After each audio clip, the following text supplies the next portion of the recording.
this shit in your life. The universe is endless. The planets sprinkled across its nebulous canvas are nearly limitless, and homes to the countless animal species in existence. For each unique world with its own distinct race, there are tenfold that are havens to melting pot populations. Many of these co-inhabited worlds are cesspools riddled with danger and lawlessness, and few are thriving epicenters of shared life. However, order is regulated by space, the Space Police Authority and Command Enterprises.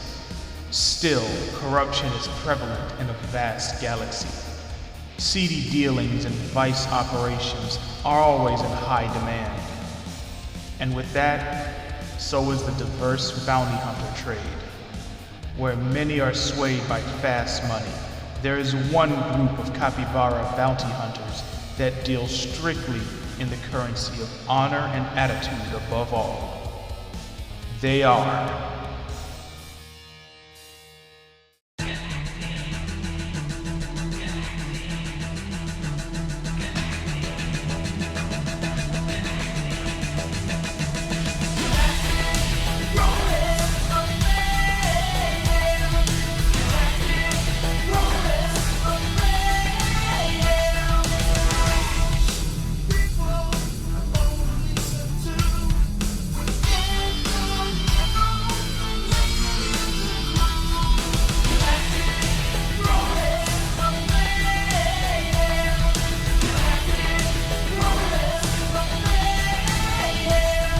Yeah, doing a little something different this time, folks, because we are not dealing with your average comic book.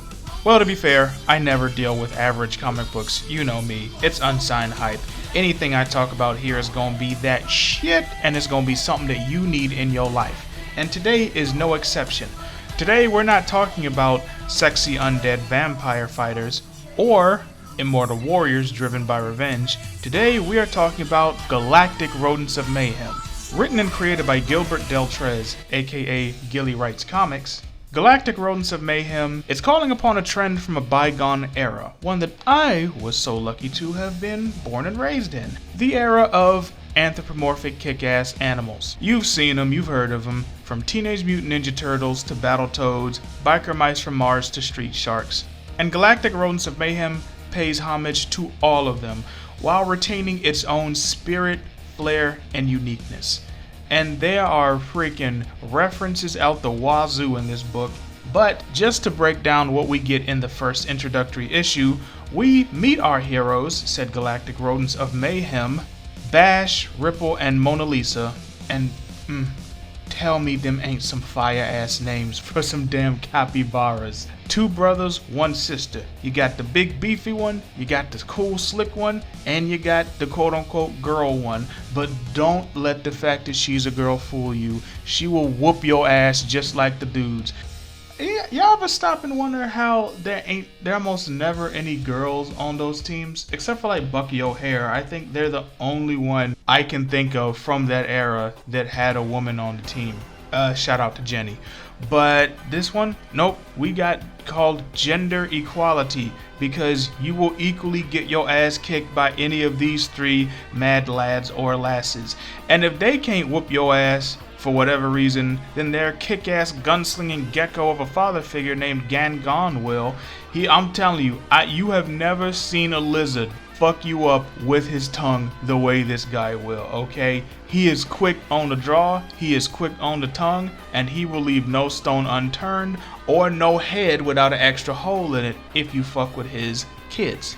Now, because I really need y'all to go get this book, I really can't go too into detail with what goes on in this story, but let's just say it's a very strong introduction issue. We get to meet our core team, we get a good understanding of their personalities, what makes each one unique in terms of their fighting style, what weapons they use, the type of tactics they use, and of course we get some sick ass art. I mean, just look at him. The art just sings.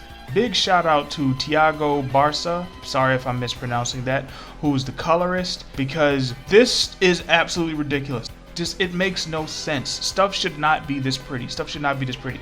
And tell me this is not the best parody of the Ninja Turtles you've ever seen. One of this book's main selling points, aside from just the overall cool factor that just oozes off of each panel and the colors on said panel, is the way things are posed, the way things are framed. I love comics that don't stick to typical panel formats. Like, this has panels within panels within panels. This has all types of overlap and things bleeding into each other. It's definitely taking advantage of the comic medium. I love comics that do that. This isn't just cool pictures. This isn't just cool fight scenes. This is legit art. On one hand, I really wish this were a Saturday morning cartoon, because of course I do. But on the other hand, I'm glad it's a comic book, because no other medium could do things that are happening in this comic book. It just would not look like this. It would look great for whatever it's adapted into, but this is the only way you can get this in. I can tell that Gilbert really loves the comic format, and this is something we desperately need more today. We need comic creators who love making comics, because there's a lot of folks who are in the industry who look at comics as a stepping stone. They're using their comics to try and get to a Netflix deal or a movie deal or something. And hey, if there ever is a Galactic Rodents of Mayhem movie, yes, I will be there opening night, but I am perfectly fine with loving these pages. I'm loving everything from dog fights in the sky to the little in-jokes, the references, and don't get it twisted, this is not just some random 80s action fest. There's some real heart in this story. Again, not gonna get into spoilers here, but there's a reason why these capybaras are under the care of a lizard. It makes you feel for these characters, but there's just so much to love about this thing. Even the bad guys from the, I guess you could say Street Shark, who is also a cyborg because, of course, to this badass mofo here by the name of Dark Raider, who is totally giving me Doctor Doom, Mumra, and Skeletor vibes. This book just oozes with personality. It's like you go to a club or a party or wherever and you look across the room and there's someone over there that's just smoking hot, just body doing it for you, just on 10. And then you go over there and talk to them and surprise, surprise, they actually a cool person too.